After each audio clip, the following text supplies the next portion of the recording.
Thank you so much, Daniel. I hope you guys are audible. Okay. Could someone just confirm with me if I am clearly audible, just so I can be able to start the session? Clear. All right, thank you so much. Okay, so as earlier introduced, my name is Harold Victor Ssewanonda, and I'm going to be taking all of you guys through public speech today. So the actual part of public speech we're going through is storytelling, or perhaps how to judge storytelling. So just like how Emmanuel has been very, very brave at introducing me, I normally want to keep things very, very simplistic and minimalistic. The whole idea is to have sessions that have few digestible basics. And I think it should actually be the overarching goal of all education, simplistic material. So I'm going to be talking about storytelling today, or how storytelling is judged.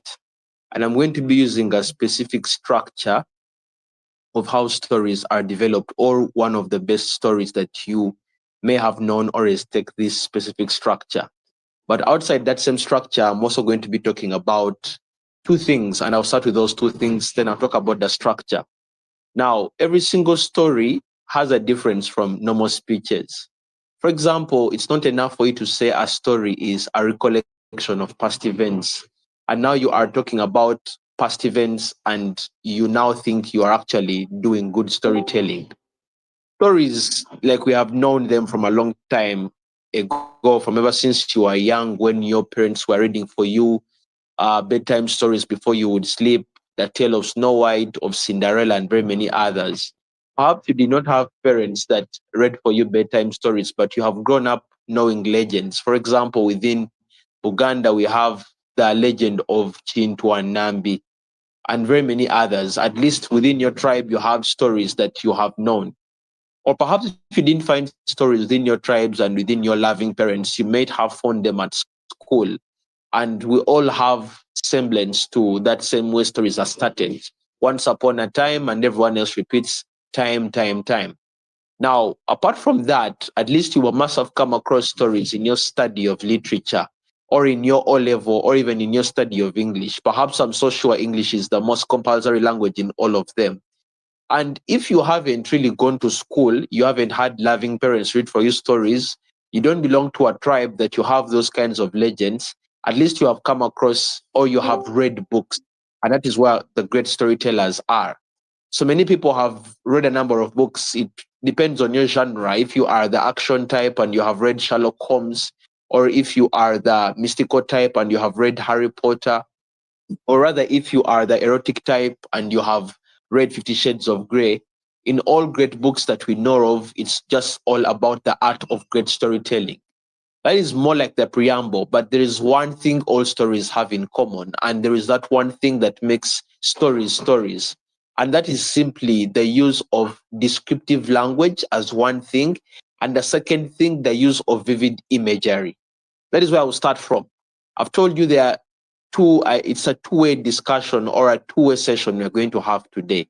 The very first one is based on that. It's based on those two things, descriptive language and vivid imagery. Then the second limb to today's sort of discussion is the one that will deal with the actual structure of good stories. So I'm glad that perhaps the initiative that DIA is doing, every single judge is not only based on doing only one thing. You're only going to be doing debate, or you're only going to be doing public speech, but you are allowed a chance to do a combination of both.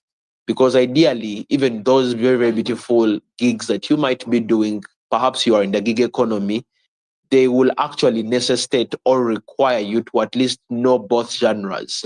You're not going to be a one-sided trainer. Now, that being said and done, let us look at the very first one.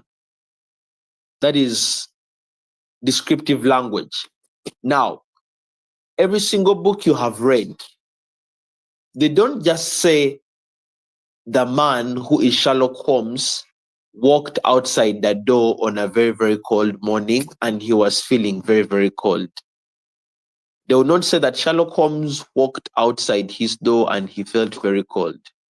They will say Sherlock Holmes, they will say, today it says Monday. They will say on a certain Monday morning in 1945, within the heart of London, was seen on apartment block 315, Sherlock Holmes moving slowly but yet steadily outside his house. The first sound he heard is the sound of the usual train chimneys going around, young children running up and down, and the moment his boots made face with the snow, he felt that shrugging snow sound. No sooner had he pointed or put his eyes up to the sky than he felt that piercing cold pain of winter. It was December holiday. That's how most books will start. They will not tell you that the moment he looked within her eyes, he fell in love. They'll tell you that the moment their eyes met, or the moment his iris pierced her iris, a tale of two wolves was told. It is like as though he knew her. It was like as though he was so near, but yet so far within that particular moment.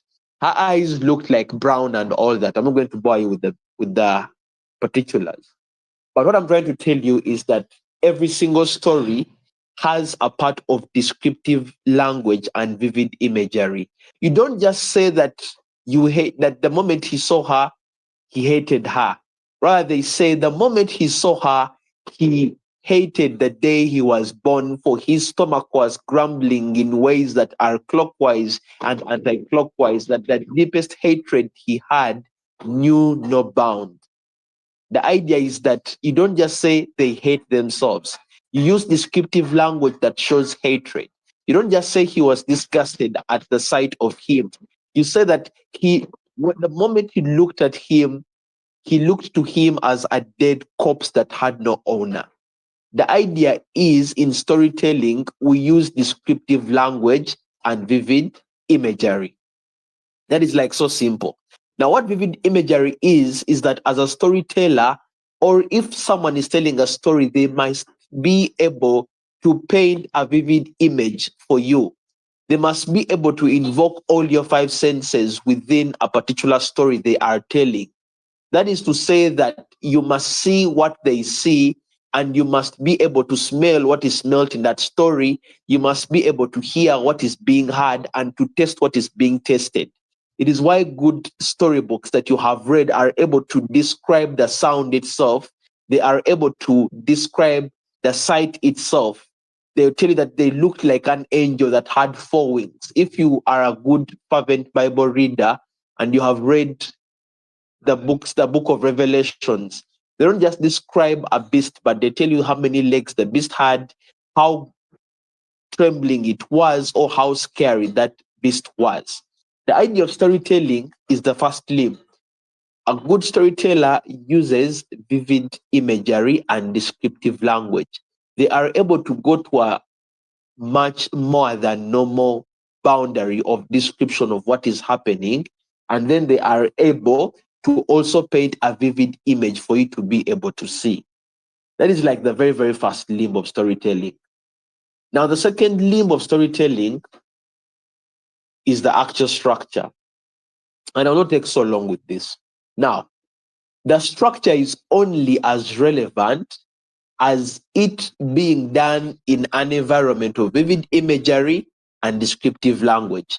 What I'm trying to say is that however much someone knows that structure, if they're not able to have vivid imagery or descriptive language within their story, then their storytelling starts to fall short. And now I'm going to go through that structure. Now, the very first part of storytelling is known as the setting. The setting is, where does this story happen? Does it happen? The setting looks at three things. It looks at the time, the place, and people. So the setting, more like the setup, or what you guys in debate call the setup. Now on setup, the stakeholders are these and these. Now, what happens in storytelling? In the setting, you have three things. The setting is what you say first, or the introduction to your story. In the setting, you have people, you have time, and you have the place. The most important one is time. Where does the story, or when does it happen? Does it happen in the past? Does it happen in the present, or does it happen in the future? The second thing is the place. Where does this story happen? Does it happen in London? Does it happen in Kagugube? Does it happen in Kasokosoko? Does it happen in Dubai? Or does it happen in a mystical world? Maybe you have called it Atlantis. You get the idea. So now you have the time. Is it past? Is it present? Is it in the future? Sometimes good storytellers can begin by telling you 3,000 years from now in a city called Atlantis will live a girl called this. Even prophets are storytellers. They tell you stories of what is going to happen in the future. Storytelling can even happen in the present. It can be in the present participle. The whole idea is that you have a little bit of past tense happening. It can even happen in the past. So you have the time frame when the story happens. I'm still talking about setting. The second thing is you have the place where that story happens. Now, the third thing is people.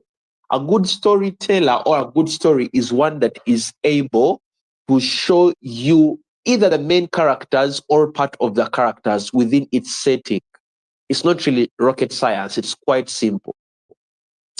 So I'm just going to give an example of a setting just so it comes into perspective. Now, the very first part of storytelling is setting. Under setting, you have three things. You have the time. When does the story happen? Is it past, present, future? You have the place. Where does it happen? Is it Rwanda, Kampala, Kigali, Dubai, or New York? Then you have the people. Who are the main characters that are being seen within that particular story? A good example can be someone can say, a long time ago in 1928, within the heart of London, the rain was seen pounding heavily but yet steadily upon the roof of apartment block 202B. Inside this apartment block, Sherlock Holmes was seen pacing the floor in deep contemplation. That is setting, right? So setting is able to invoke a number of things.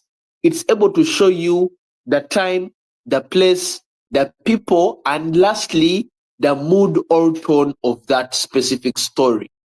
If it's going to be a serious story, if it's going to be a comedic story, if it's going to be a love story, if it's going to be a horrific story, the mood and tone are set within the setting of that particular story. For example, for this same example I have used, long time ago, or let me say, a long time ago, in 1928, within the heart of London, the rain was raining heavily but yet steadily upon the roof of apartment block 312B, where Sherlock Holmes was seen pacing the floor in deep contemplation. So the time is 1928. The time is present tense, right? So it's in the past. It is in 1928. The place is the heart of London, apartment block number 312B. The person or the people is Sherlock Holmes. The mood or the tone is a suspenseful mood because he is seen pacing the floor in deep contemplation. That is setting. Now, I don't know if on this code I am able to know if anyone is understanding, but perhaps at any point in time you want me to be able to repeat something or draw clarity, please do let me know. Now, I know this is not a normal mentorship session where you are able to pick on anyone and ask them what they have understood. My idea or the idea is I hope you are able to know or to learn. That is the first thing. The first thing of a story structure is setting. Under setting, you have the time, you have the place, you have the people, then you have the mood, stroke, tone. Now, after setting, and I know it's a common example, I can use this. For example, I know a number of you have watched Nigerian movies. Now, in every single story must be an inciting incident. Every single series, every single anime you have watched. For example, if you have watched Attack on Titan, it begins with two young children. One is a teenager, and I think they're both teenagers. They're fetching firewood in a place where there are walls. You see, every single story, even if it's a movie, there's a setting for the start. You need to know, is it going to be a love thing? Is it a sci-fi that is happening in the future? Things like that. Now, after setting is done, the next aspect of storytelling is called the inciting incident. Now, the inciting incident is that incident that pushes the main characters into the central conflict of the story. Everything has been going well in status quo until that one thing that comes in and disrupts the status quo as you have known it. That is what we call the inciting incident. So everything has been moving well until something happens that pushes or thrusts the main character into the central theme of the conflict or into the central conflict of the story. That is what inciting incident is. Now, for example, I don't know if anyone is online. I would want to ask someone just so we have it in perspective. Let me ask Daniel. So, Daniel, have you watched the Titanic? Uh, I think I've answered this question. No, I watched it, but sometime back, a very long Also, you time haven't back. watched the Titanic. Kale, kale. No worries. What about Alan? Have you watched the Titanic?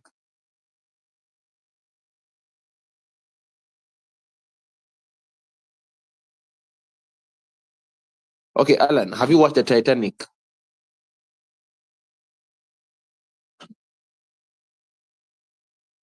Okay. Okay, let me leave it at that. It's quite hard to know if anyone is online right now. So the idea is if you have watched the Titanic, in the Titanic, the inciting incidents are quite many. For example, you could say that the inciting incident of the Titanic was when the ship knocked the iceberg. So everything was going well until the iceberg knocked the ship. Now, after the iceberg knocked the ship, everything was going well until the iceberg knocked the captain. Now, after the iceberg knocked the captain, everything was going well until the iceberg knocked the captain. Now, after the iceberg knocked the captain, everything was going well until the iceberg knocked the captain.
complications. Now, after you have finished to get to the progressive complications, every single main character has a point in the story where they have to make a harsh decision. It is a point where they either grow or they either get destroyed for the worse. That is what we call the climax. Now, normally in Nigerian movies, this young child goes ahead to suffer, to suffer, to suffer, to suffer, until one point where they're like, you know what? Enough is enough. I think for every single heartbreak story, if any of you guys here have actually had relationships before and you've had your heart probably broken, the thing is you reach a point where you have cried over this young girl, you have cried over this guy, and you now get tired. So at that point, that's what you call the climax in storytelling. All bad things have happened, and right now a choice has to be made. Now, normally in storytelling, when all things start to happen, the climax is reached. And the climax, the next thing is always called the resolution. Now, I'm going through this a little bit fast. My idea is if anyone isn't understanding anything, they can unmute, let me know, or they can actually always, I don't know if you can raise up your hand on Discord. I don't know if that is really something possible here. But yeah, you can always unmute and let me know, or you can always like use the chat space, and I can always also know that you're actually lost somewhere. So after the progressive complications, the next thing in every single story is the inciting incident. After the inciting incident, you have the progressive complications. After the progressive complications, you have the climax. Now, after the climax, the last thing you now have is called the resolution. What does the main character now do when they're faced with this biggest challenge? For example, when this person comes and faces their demons, or let us say it is an anime and they've now gone back to the place where it all started from, the final showdown. Normally, the climax is normally the final showdown between the hero and the villain, or at a point in time when someone gets to realize the ultimate truth at the end of the day. That's what the climax is. Now, the last thing is always resolution. At this point, you're telling the audience the story. Now you must be able to resolve it. How does it end? After this final showdown, does the main character die? Do they rise to become a better person? Do they rise to become a better man? Do they die at the end? That's what we call the resolution. So a story goes through those phases. It goes through the setting. After setting, inciting incident. After inciting incident, progressive complications. After progressive complications, climax. After climax, then you have resolution. Now, the whole time as this story is going through these whole structures, all series, all parts, the person who's telling this story, they must be able to use descriptive language or vivid imagery all throughout. Failure to do so, their story starts to fall short a little bit. That is the A to Z of storytelling. Has anyone not understood anything? Is there something I should draw more clarity on? Or we could call this a session. You could Daniel, you could always let me know.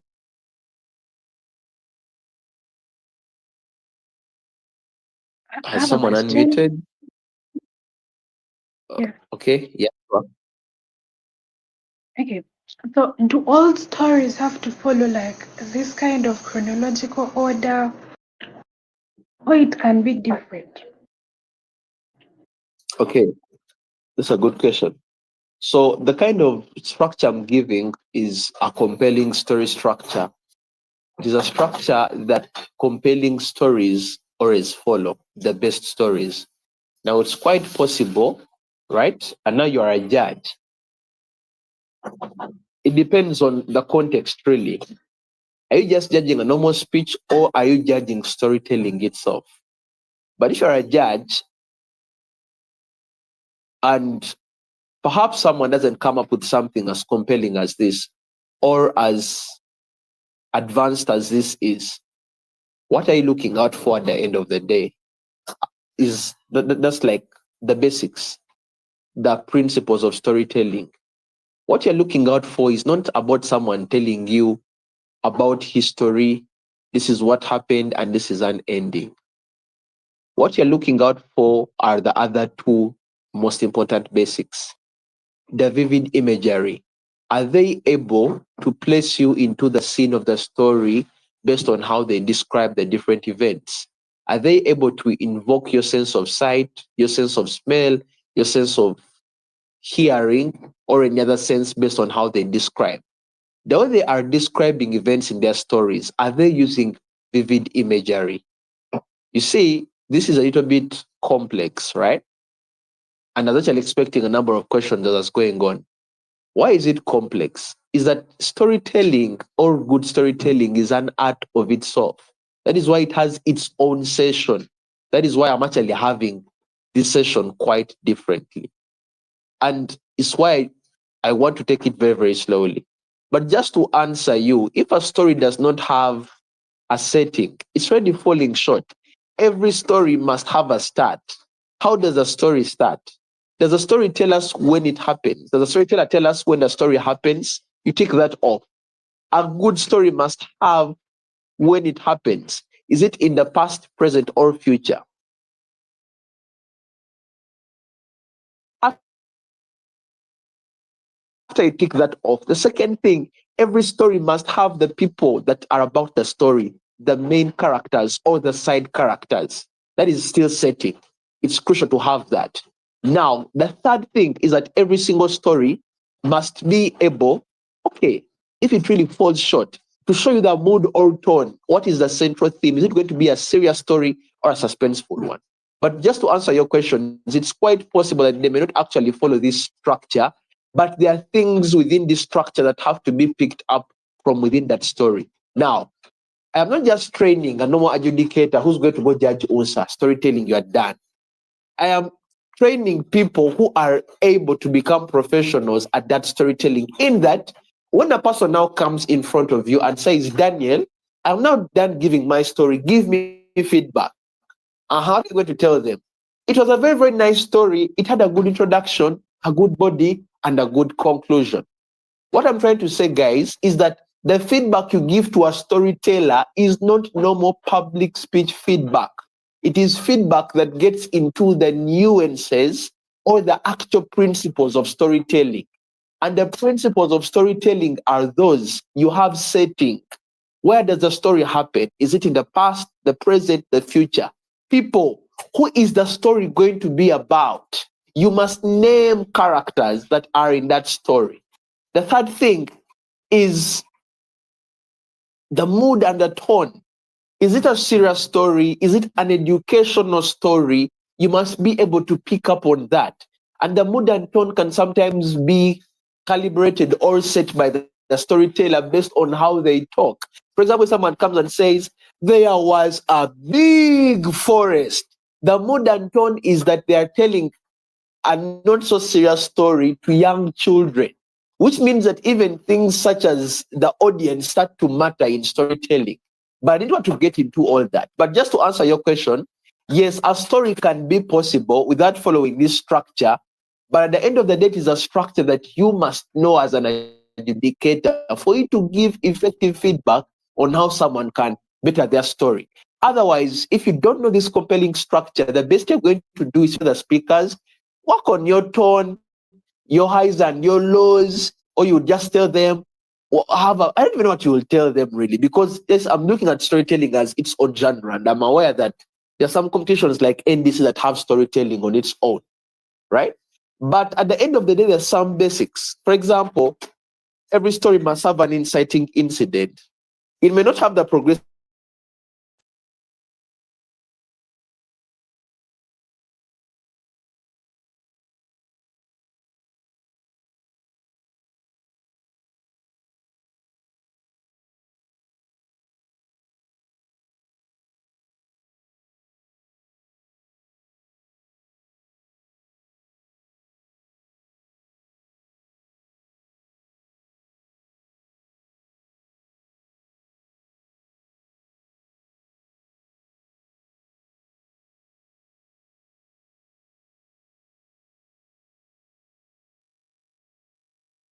you want me to draw more light on, something might have missed you.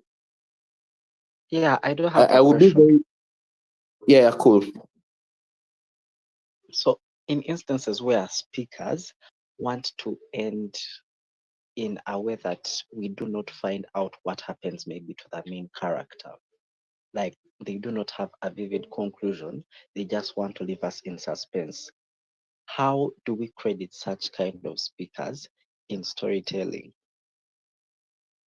Okay, yeah. Unless they're going to have a part two in a subsequent speech that is not storytelling, they have not really fully executed the task, because then they have left gaps within that particular story. The idea of storytelling is two things. One is to maintain the audience, to maintain the attention of the audience from the start of your story to the end. And then lastly, not to leave any lingering questions. At a point in time, someone tells their story, or they are perhaps cut by time, or they never get to end it. The idea is they have left suspense, they have left unanswered questions. Unless there is a part two, that is an incomplete story. So you don't award those conclusive marks to that story. And it can actually be very, very dangerous.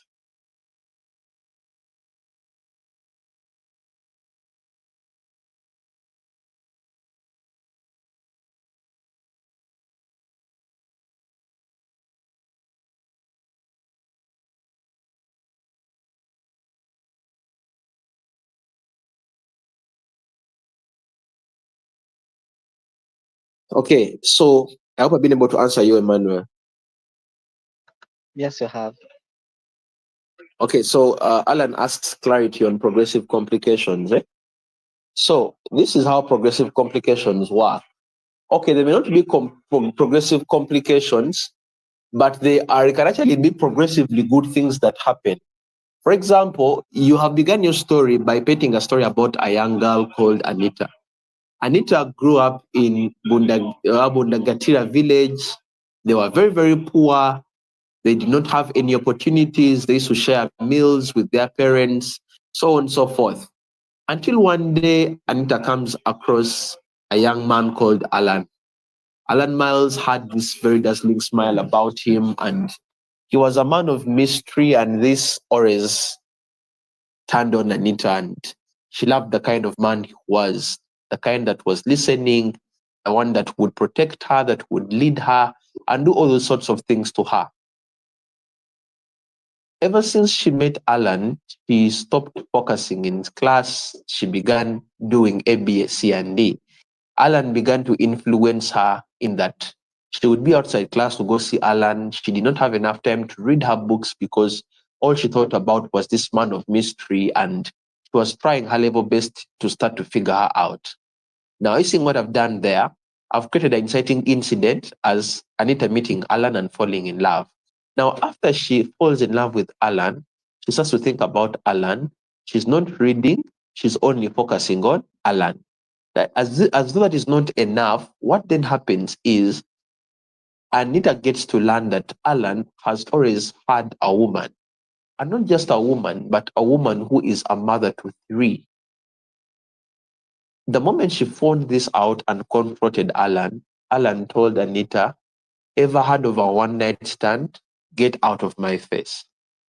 Now, she left when she's very, very depressed. She couldn't believe that her one first true love could have done this to her. Being that as it was, she actually got prompted to go for an HIV test. On finding out, they told her that you do not have HIV, but rather you have cervical cancer and you are also pregnant. So, what I'm doing there is showing you the progressive complications. It did not only just end from her not focusing, she gets heartbroken. The man has children. It not only ends there, the man breaks her even more and tells her, "Ever heard of a one night stand?" Now, the complications are progressing. They're getting from bad to worse to worst. Now, when she goes for a test, they tell her you don't have HIV, you rather have cervical cancer, and you are pregnant. Which means the way I've flown this story is that the inciting incident was everything was okay for Anita, and everything. Anyway, why am I disturbing myself? An inciting incident is like what you guys call a historical counterfactual when it comes to regret motions. Would the world have been a better place had this not happened? So the inciting incident is everything was moving very well for Anita until she met Alan. After she met Alan, her life started to change from bad to worse to worst. Now, that bad to worst, where she finds out of another affair he has, where he breaks her heart by telling her ever heard of a one night stand, where she goes and finds out that she has cervical cancer, and even worse, she finds out that she's pregnant. I could even make it worse by saying now she turned to him one last time crying in agony and he denied the pregnancy. You get the idea, Alan? I don't know if Alan, I've been able to answer back to you. So the progressive complications are the series of events that keep on happening progressively after the inciting incident has taken place. Alan, is that okay, sir? Is All right, awesome. Okay, good people. Does anyone have any other questions in regards to storytelling? Okay, awesome. If there are no other questions, then I would like to hand over to you, Daniel, to close the session. Like I said, I normally prefer minimalism.